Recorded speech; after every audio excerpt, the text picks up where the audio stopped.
In this video, we will look at how to get started with SQ straight out of the box, as well as covering some of the basic operating principles. To begin with, connect the mains power cable and any inputs or outputs you plan to use. Mic or line level signals can be connected to the XLR inputs, line level signals to the stereo inputs, and the outputs provide line level signal to feed another system, amplifiers, or powered speakers. All of these analog inputs and outputs on the SQ are known as the local connections.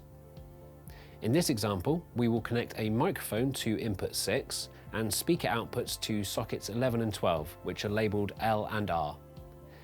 Now we can switch on the SQ, then switch on any speakers or amplifiers and move to the front of the unit.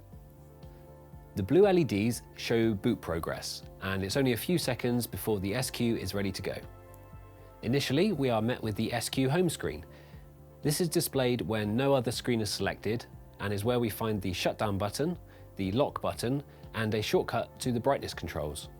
We can also see which firmware is currently running. So there are two main things to remember with workflow on the SQ, and in fact any Allen & Heath digital desk. Press a blue mix key to show and adjust send levels on faders, and select a channel to start making adjustments. You can select one mix and one channel at a time. To select a channel on the SQ, just press any of the green cell keys. Now all inputs and outputs are patchable, but with the default settings, local inputs are patched to input channels on a one-to-one basis, and the main LR mix is sent to outputs 11 and 12. So we press the LR mix key and then select channel 6, as this is the output mix and input channel we are working with. The physical controls now make adjustments to channel 6.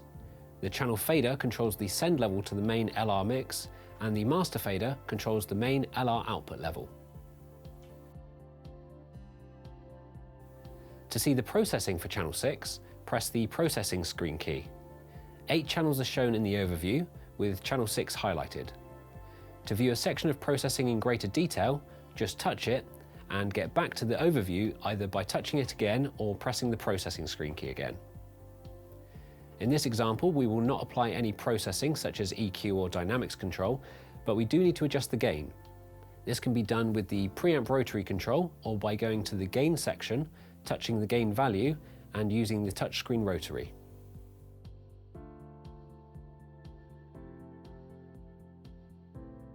The preamp section is also where we can switch on 48-volt phantom power for things like condenser microphones and active DI boxes, or switch in the 20 dB pad, which will be needed when using line level signals with the XLR inputs.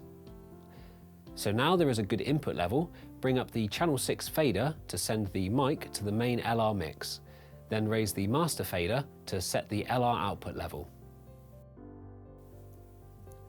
So that gives a quick overview of how to get the SQ passing audio, but I'll also take this opportunity to quickly explain the shutdown process.